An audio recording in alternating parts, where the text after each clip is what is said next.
Ini anak-anak sekolah minggu dan juga jemaat GKJ Induk GKJ Induk Bulu Sukoharjo boleh dinikmati. Apa itu kasih? Pernahkah kita bertanya-tanya tentang kata itu? Kasih adalah sebuah kata yang sangat mudah diucapkan. Aku mengasihimu.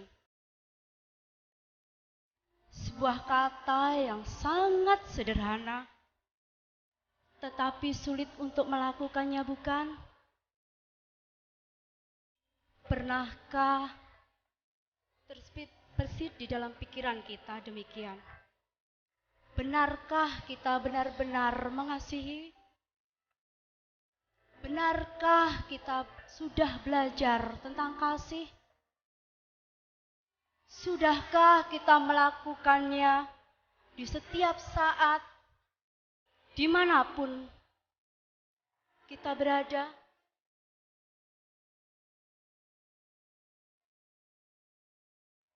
Atau sudahkah kita melakukannya kepada siapapun tanpa memandang status? Ya, semua jawaban itu pada diri kita sendiri. Kasih itu Yesus. Ketika kita memiliki kasih, berarti kita sudah mengenal Yesus. Begitu juga sebaliknya, mari kita tanyakan kepada diri kita sendiri, apakah kita sudah mengenal Yesus? Yesus adalah kasih. Yesus tidak pernah lelah dan bosan untuk mengajarkan kita tentang kasih.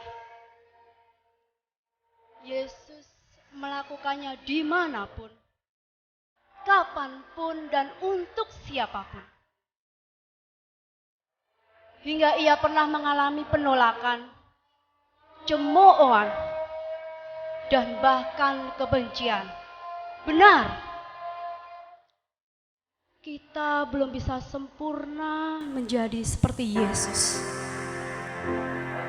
Mari terus kita belajar untuk menjadi sempurna seperti Yesus. Seperti pada cerita berikut ini yang berjudul Kasih Tanpa Batas. Selamat menyaksikan.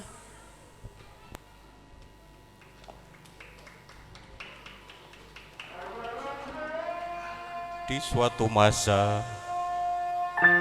hiduplah sebuah keluarga. Keluarga Pak Suki namanya. Bukan hanya sekedar nama, tetapi keluarga Suki benar-benar kaya. Hidup mereka sangat terjamin.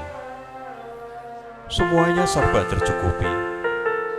Rumah mewah, mobil keluaran terbaru, apalagi uang, tidak terhitung jumlahnya. Dulu keluarga Pak Suki sangat bahagia, hingga membuat banyak orang iri. Keluarga Suki benar-benar gambaran keluarga sempurna yang sangat bahagia. Tapi semenjak Bu Suki meninggal, semuanya berubah. Tidak ada lagi kasih sayang yang diperlihatkan. Pak Suki selalu bekerja dan bekerja. Hampir tidak ada waktu untuk anak-anaknya. Esther, anak pertama Pak Suki, menjadi orang yang menutup diri dan mulai membeli perhatian teman-temannya. Di pagi hari, Esther, Naomi, anak kedua Pak Suki, dan Jonathan, anak bungsu Pak Suki, duduk bersama untuk sarapan di meja makan sebelum pergi ke sekolah masing-masing. Seperti biasa selalu bertiga, tanpa ayah mereka.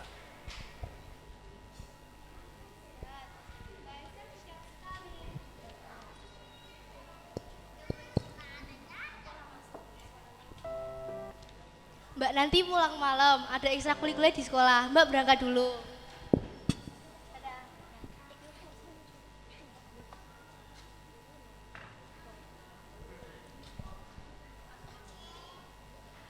Mbak nanti juga pulang telat. Mbak berangkat dulu ya.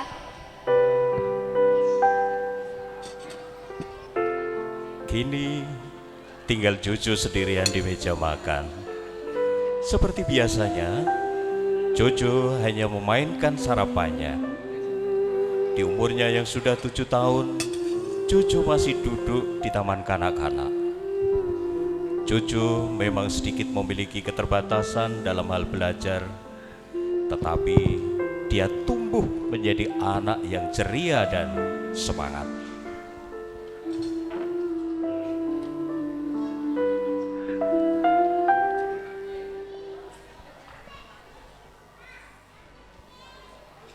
Setelah jam sekolah berakhir, Esther mengajak teman-temannya jalan-jalan.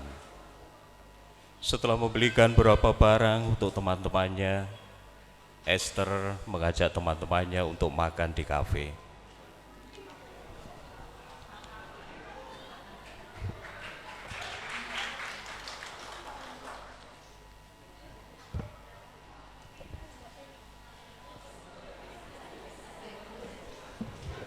Ayo, pesan apapun yang kalian mau. Serius, kartu kreditmu sudah bisa dipakai? Kalau gitu aku pesen yang paling mahal. Tentu. Tidak berapa lama setelah pesanan datang, mereka semua makan sambil bercerita. Cerita tentang anak muda, bergosip tentang salah satu teman mereka yang broken home.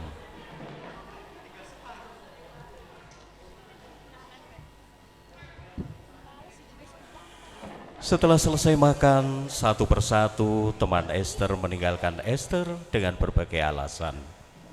Hampir setiap hari, Esther menjalani kehidupan pertemanannya seperti itu. Guys, aku harus pulang nih. Ada janji sama Tommy. Sorry ya. Terima kasih Esther buat hari ini. Aku juga harus pulang Esther. Aku harus nganter mama ke dokter. Makasih ya Esther. Kamu emang yang paling terbaik.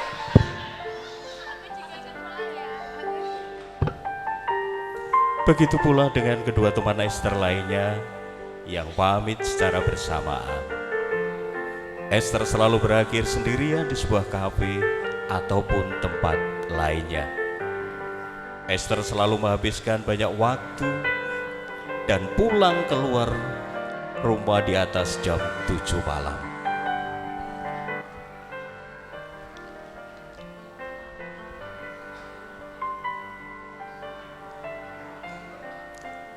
Di sekolah, Naomi dikenal sebagai anak yang tidak terlalu pintar, tetapi Naomi memiliki bakat dalam bernyanyi. Selain itu, Naomi sangat baik terhadap teman-temannya. Sesaat sebelum pulang memulai latihan bernyanyi dengan teman-temannya, Naomi dipanggil kepala sekolah.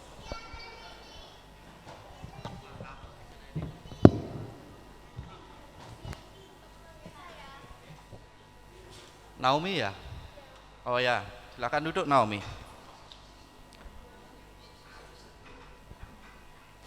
Naomi tahu kenapa Bapak panggil ke sini?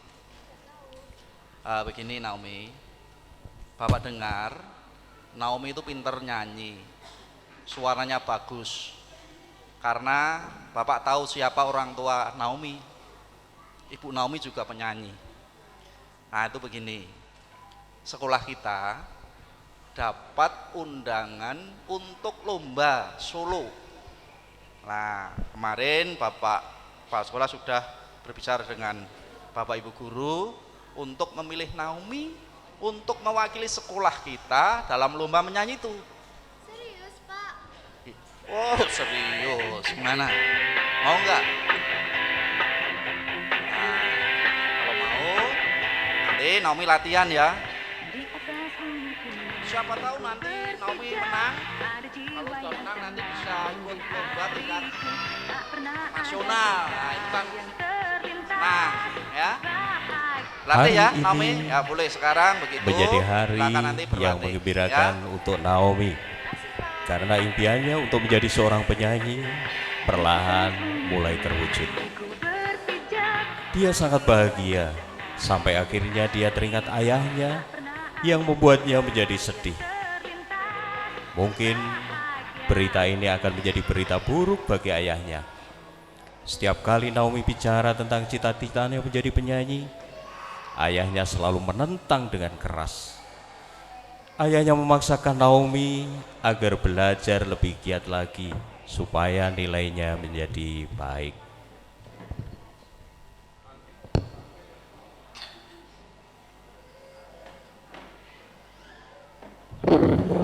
Tidak seperti biasanya, Pak Sugi berada di rumah.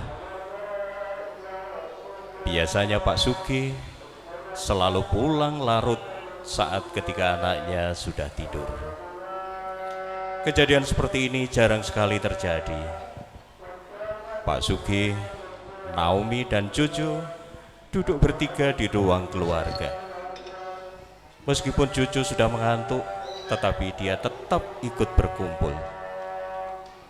Naomi merasa ini adalah saat yang tepat karena dia tidak tahu kapan lagi bisa bertemu dengan ayahnya seperti malam ini. Naomi memberanikan diri untuk memberitahu ayahnya tentang keikutsertaan dalam lomba menyanyi.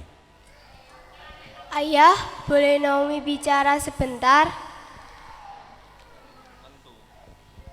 Naomi, minggu depan Naomi akan ikut lomba tingkat nasional sekolah yang...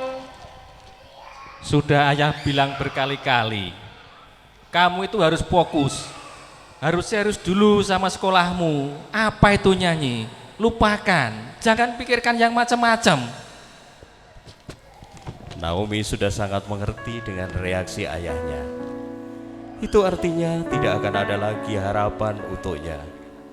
Bagi ayahnya, menyanyi tidak bisa memberikan masa depan bagi Naomi. Meski Naomi sangat menyukainya, tentu Naomi tidak ingin berdebat dengan ayahnya. Baginya berkumpul dengan ayahnya lebih penting dibanding apapun meski hanya satu hari.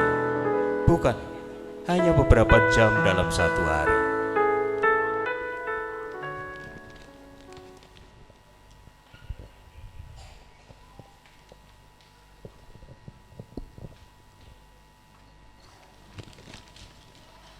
Hei Esther, dari mana kamu? Ini sudah jam 8 malam. Masih pakai seragam sekolah lagi. Tadi tuh Esther ke rumah sakit jenguk temen ayah. Teman-teman kamu yang gak jelas itu, teman-teman kamu yang gak karuan itu. Setidaknya mereka ada saat Esther butuh, tidak seperti ayah hanya terwujud tulisan di atas meja makan. Kamu kan tahu, teman-teman itu gak jelas, kamu harus tinggalkan teman-temanmu mulai sekarang. Kalau begitu tinggallah di rumah selama 1 minggu dan Esther akan meninggalkan mereka. Berani enggak? Kamu kan tahu bahwa ayah ini sibuk, ayah ini kerja. Ya sudah, kalau begitu lupakan saja. Hah? Hari ini sungguh menjadi hari yang buruk. Naomi sedih karena ayahnya tidak mengizinkan dirinya untuk ikut lomba nyanyi. Tetapi Naomi jauh lebih sedih ketika melihat pertengkaran ayah dan kakaknya.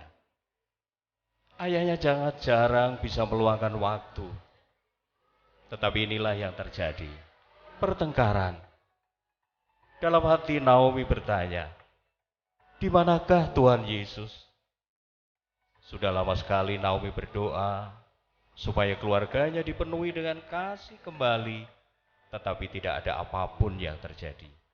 Ingin rasanya Naomi menyerah.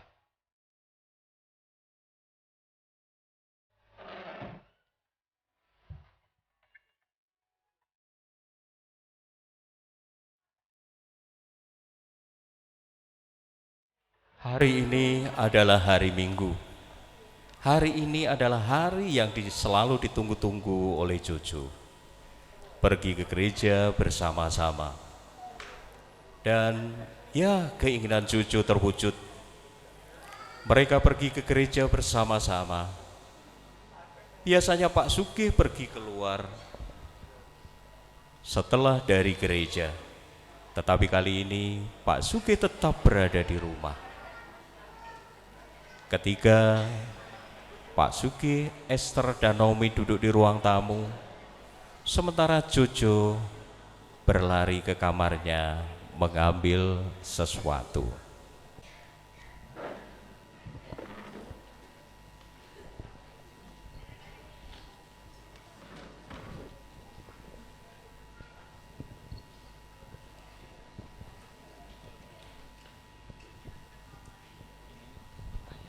Ayah, ini untuk ayah. Apa ini, Nak? Ini celengan Jojo selama 1 bulan. Kenapa dikasih ayah, Jo? Jojo senang bisa berkumpul bersama. Juga Jojo mau nabung lagi. Semua terdiam mendengar ucapan Jojo. Terlebih Pak Sugih. Pak Sugih menangis. Pak Sugih memeluk Jojo. Jojo anak kecil yang orang kira tidak mengerti apa yang terjadi dalam keluarganya, ternyata lebih mengerti dengan hatinya. Dia menyentuh hati keluarganya, terutama ayahnya. Kejadian sederhana ini membuat Naomi sadar bahwa Tuhan tidak ingin dia menyerah saat ini.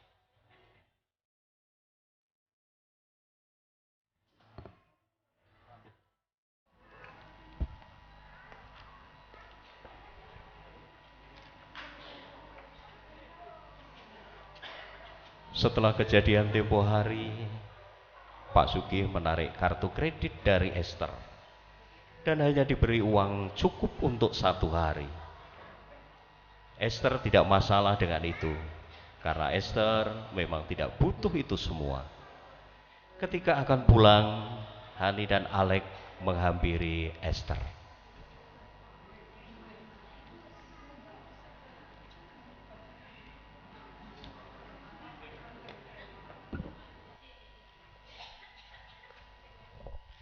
Esther, ayo kita ke distro sebelah, bajunya bagus-bagus, bermerek lagi. Iya, mumpung ada promo juga. Apaan? Distro. Teman-teman Esther tahu artinya dihukum. Dihukum artinya tidak akan ada uang yang bisa dikeluarkan Esther untuk teman-temannya. Entah bagaimana caranya, tiba-tiba Esther teringat kata-kata ayahnya tempo hari. Baru kali ini Esther sadar bahwa ucapan ayahnya benar. Teman-temannya hanya membutuhkan uang, bukan Esther sebagai teman. Tidak ada orang yang benar-benar menginginkan ataupun benar-benar tulus mengasihinya.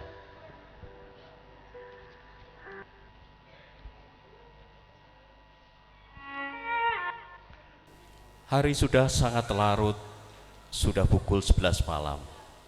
Semua orang di rumah Pak Sugih sudah tidur, kecuali Pak Sugih dan Naomi yang masih terjaga, menunggu Esther pulang. Pak Sugih khawatir karena Esther belum pulang. Esther juga tidak bisa dihubungi, ponselnya mati. Kemana mbakmu ini? Udah jam 11 belum pulang.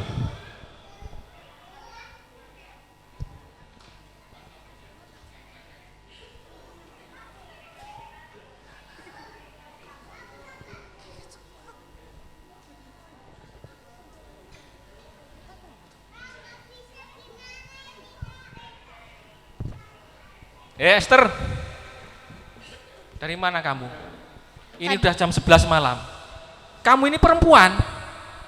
Tadi Esther ke rumah sakit jenguk teman. Teman-temanmu itu yang tidak jelas, teman-temanmu yang hanya melorotin kamu itu. Percuma Esther jelasin kalau ayah nggak mendengar penjelasan Esther. Tunggu, ayah belum.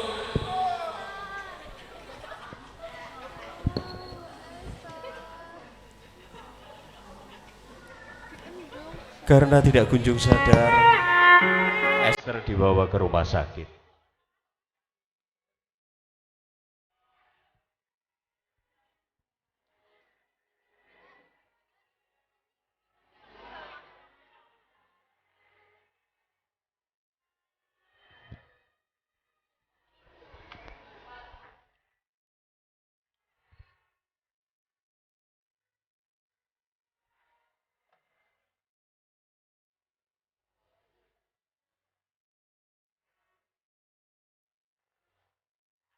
Pak Sugi sedang mendengarkan penjelasan dokter, sementara Naomi menunggu kakaknya. Dokter bilang Esther menderita sakit ginjal dan sudah salah satu ginjalnya harus diangkat.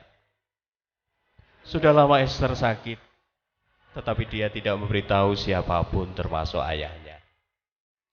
Dia tidak tahu bagaimana caranya dan tidak pernah menemukan waktu untuk berbicara dengan ayahnya. Remuk sudah hati Pak Sugi. Dia merasa gagal, rasa sakit, marah, kecewa dan menyesal bercampur menjadi satu. Jelas dia tidak menginginkan semua itu terjadi pada anaknya. Jika bisa memilih, Pak Sugi memilih dirinya untuk sakit menggantikan Esther. Sepanjang malam, Pak Sugi merenungi kehidupannya selama ini. Sepanjang malam itu pula, Pak Sugi berdoa kepada Tuhan.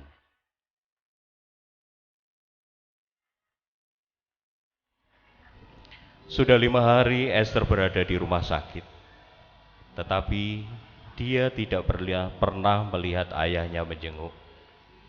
Hanya ada Naomi dan Jojo. Rasa benci mulai timbul lagi di hati Esther, karena ayahnya tidak peduli jika ia sakit. Tiba-tiba pintu kamar Esther terbuka, tetapi bukan orang yang diharapkan Esther, bukan ayahnya. Bagaimana? Siapa namamu? Jojo.